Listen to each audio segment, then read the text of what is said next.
fast-growing firms expanding on EU and global markets, risk-sharing finance for investments in R&D and innovation projects, and loans for innovative, fast-growing SMEs.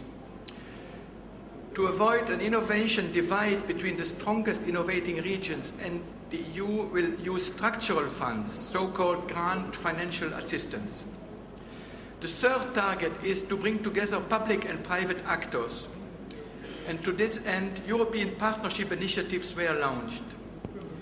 The innovation partnerships will each focus on a specific societal challenge where, by taking a lead, Europe can improve the lives of its people and become a commercial leader.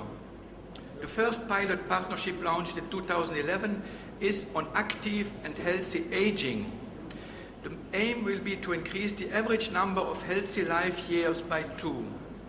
Provided the European Council approves, there will be more partnerships launched this year, including on energy, smart mobility and livable cities, water efficiency, non-energy raw materials, and sustainable and productive agriculture. The EU attaches great importance to cooperation with its international partners, especially on issues of common concern, like climate change, energy and food security, health, and an aging population. It is also very important in our cooperation to develop common approaches on intellectual property protection and standardization. This should contribute to global approaches and solutions to the changes that go on in the societies and to the establishment of a level playing field. As far as our interaction with Kazakhstan is concerned, you know that our flagship program for innovation, for research and development is the framework program. Now we have framework program 7, and it brings together all research-related EU initiatives under a common roof, playing a crucial role in reaching the goals of growth, competitiveness and employment. It is fully open to participation for all research entities in Kazakhstan. As Kazakhstan is an international cooperation partner country, all Kazakhstan research entities are eligible for funding from the European Union for their participation in projects, and so enjoy the same rights and obligations as those entities established in the EU. The current level, I have said it several times already, I repeat it again, the current level of Kazakhstan involvement in FP7 is below its potential, but there are some signs that interest is increasing. In the first 2 years of Framework Program 7, some 15 Kazakh research institutes have been involved in 11 research projects, receiving almost €1 million of funding. And as in this way of positive signs, I would like to mention that we noted with interest that the Ministry of Education and Science of Kazakhstan has appointed the structure of FP7 national thematic contact points in Kazakhstan, and we very much hope that this new structure, this new contact points will be able to give more impetus to our cooperation and to have more participation of Kazakhstan research institutes in the framework program. So finally, let me say that OECD and other international stakeholders have strongly urged governments to maintain and increase research and innovation investments, even at difficult times, because they are pro-growth, anti-crisis investments. The European Union absolutely shares this position. We believe that research and innovation investments will speed up economic recovery, create jobs, and improve competitiveness of industries. Thank you very much.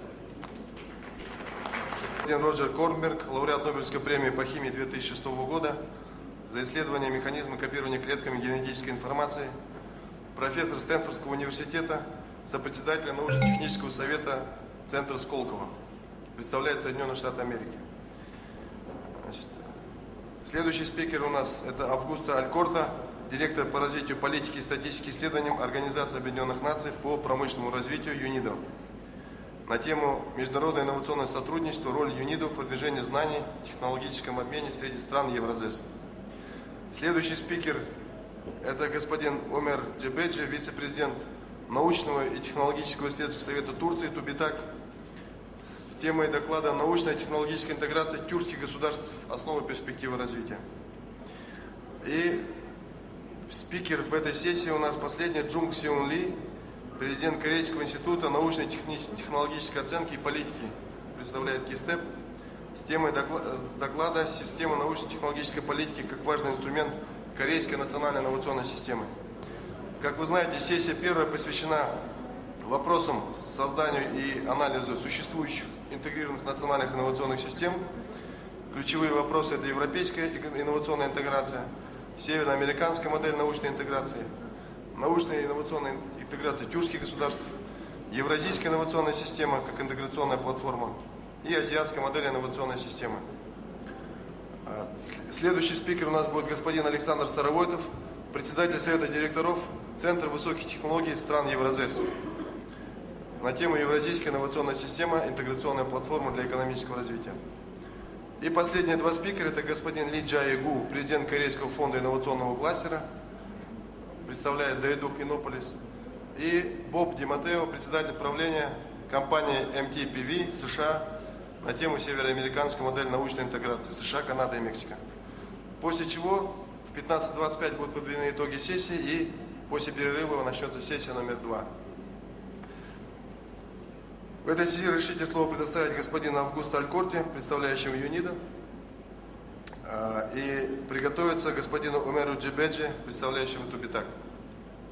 Name in the program and the name in the presentation is because I actually have two names. It arises out of a dispute between my mother and my father, which is still unresolved. So I will talk. My name and the one that my mother put me is Ludovico Alcorta.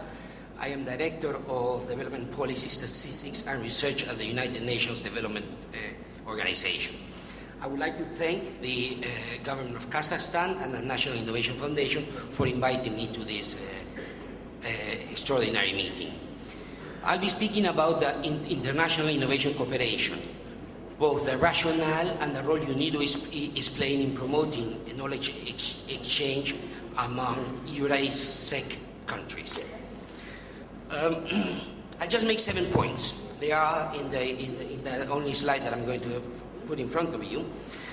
The first one is that although it's evident, but it's important to say that innovation is both a learning process and a complex learning process. And what do I mean by this? Innovation is learning because we always generate new knowledge when we are creating new products or new processes. And that's why it is important to conceive it as a conceptualize it as a learning process. Also, it's an extremely complex process. It is complex because it involves multiple and deeper layers of knowledge and understanding. It is complex because it is cumulative. Knowledge builds on further knowledge. And if all the building blocks of knowledge are not there, innovation does not follow. It is also complex because it is systemic. It involves a wide range of organizations, individuals, institutions, etc., that have to interact with each other. And in the context of EURASEC, it is even more complex because we have a number of countries involved here. Now, even though innovation is systemic and involves a number of organizations, the locus of activity is the firm, is the organization. And it's important to have that in mind. Now, the starting point of the learning process within organizations are the individuals. It is our knowledge that begins the process of innovation. But organizations add to that. The knowledge of individuals is less than the knowledge of organizations. Organizations have memories, they have cognitive structures, all of which are converted into what the literature calls organizational routine. These routines arise out of the synergistic aggregation of both the codified and tacit knowledge of the individuals involved. It is important to point that the role of organizations in converting individual knowledge into organizational knowledge, because they are the only ones that can do that. And they can do that because of the framework in which they operate. They operate in a profit-maximizing framework, and that is what allows that conversion process to take place. Next point. We often ask ourselves why some firms innovate and why others don't. And the answer, I think, has to do with the issue of enablers and absorptive capacity. Firms must be willing to innovate, and that must be embedded into their structures, into their visions, into their operations.